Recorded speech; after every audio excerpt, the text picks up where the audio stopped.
Raoul Pal has a very clear idea of exactly when he wants to sell most of his crypto investments. This includes any cryptocurrency he holds based on his own banana zone M2 liquidity. This includes SUI, XRP, Bitcoin, and so on. So today he's going to go into a little more detail about the periods we're looking at, using examples from the past to show that it's very likely that we'll be peaking at a certain point in time. We can all use this information to our advantage to hopefully make as much money as possible during this bull market.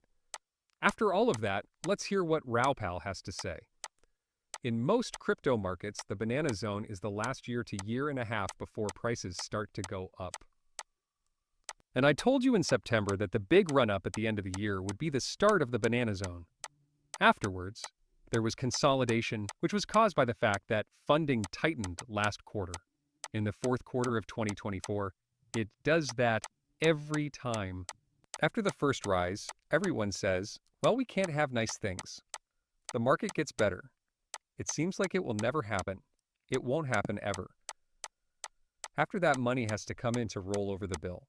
That usually lasts until the end of the year. That area is now the banana zone. Also, the banana zone is where, in short, the past few months have been totally crazy.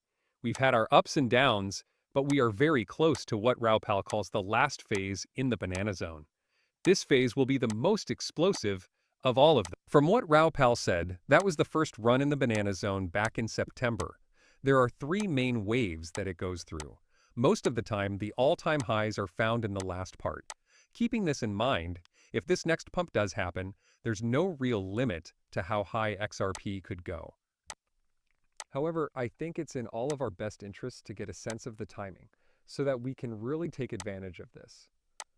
So I'm going to let Raoul Pal break this down a bit more. Recent events such as the taxes and trade talks coming to light, as well as recent comments from the Federal Reserve, all play a role in figuring out exactly when this peak will be found.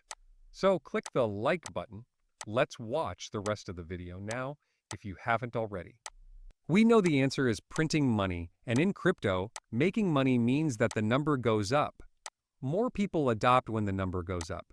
We get more people to use crypto, more apps are made, more venture capital money comes in, and the whole thing really speeds up. That means that prices should go up faster, activity should speed up, and new uses and things should happen in 2025. That's what makes the number so much higher than in other markets. When it does happen, it's always a fun time. But there's a lot of talk about tariffs and other things. It was like, we are all going to die, oh my God. Everything is going to fall apart. It's over. It won't happen ever. Never use an Alt-C again. Not any of this. Just follow the cash, which is what all of this is about. There are already signs that the number will go up. Take your time. It's just noise. I keep telling people around me, how can it be all noise? I'm like, because liquidity is the most important thing for crypto and tech stock prices. 90% of their price changes can be explained by it, and price follows liquidity. So that's why I showed that chart of world M2V's crypto prices. Everyone thinks this can't be true. It's not true. I feel like it could be this easy, and it has been about this easy. You shouldn't expect it to be perfect, but that macro lens lets you figure out what will happen if the US economy slows down. What will happen if the economy is bad?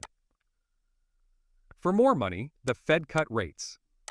If the market crashes, the Fed lowers interest rates and makes more money available. What takes place? The answer is always the same. There will be more cash soon. When you understand that, you understand that they've removed all the left tail risk or the really bad stuff. Yes. The market may rise or fall. They can make changes, but if something bad happens, they add money to the market. They kind of had your back, which I think makes it the best big trade in the world. What does Bitcoin do? 100 to 150% a year. Their words are that they will print money if things go really badly. That's the only reason then. It seems like the best chance to me. But for those who don't know, could you please explain what the banana zone is? In most crypto markets, the banana zone is the last year to year and a half before prices start to go up. And I told you in September that the big run-up at the end of the year would be the start of the banana zone.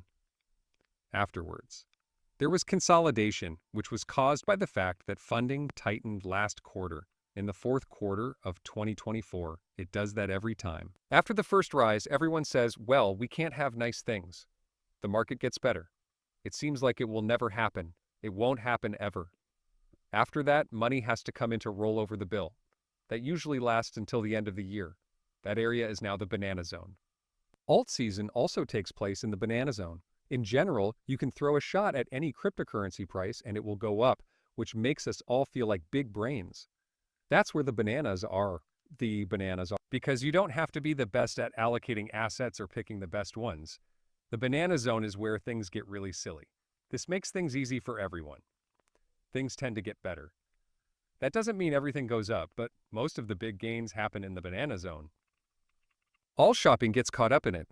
That's when the cab driver talks to you. That time when your parents call you and ask, should I buy this Bitcoin thing? Or even worse, should I buy fart coin? That's your mom. You think, oh my God, we're really in the banana? That's where we're going. QE of scarce assets has gone up so much, it's been so hard for young people to buy a house, have kids, and send them to school. All of these big life challenges are almost impossible for them because the value of currency has gone down. And my case went back to, 2015, and it was like, this is the big one. Now is your chance to get rich. And not only can you get rich, but this type of product has always gone up in value the fastest. That way you can catch up very quickly.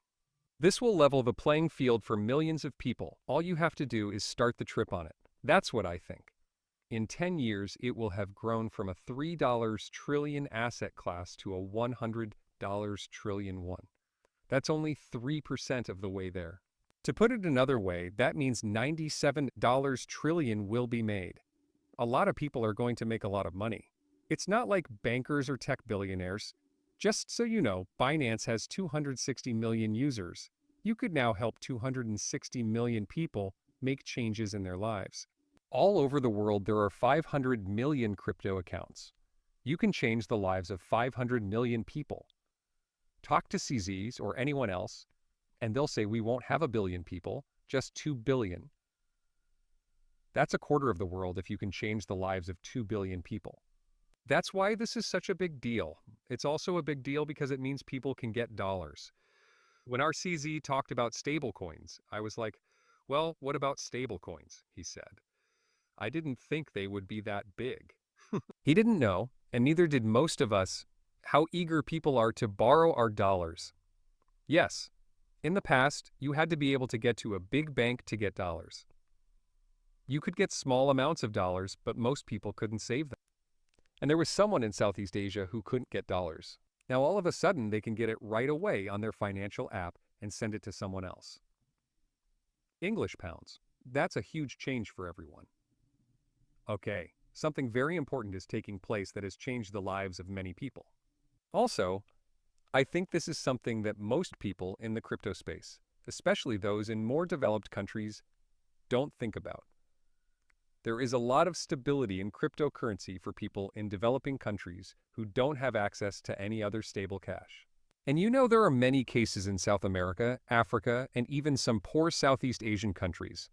This is also really cool. It's making people's lives better, giving them stability, and giving them access to tools they didn't have before.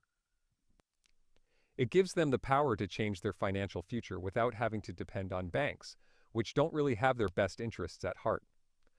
There are also a lot of people I know who live in developing countries or just plain poor countries that have been able to get themselves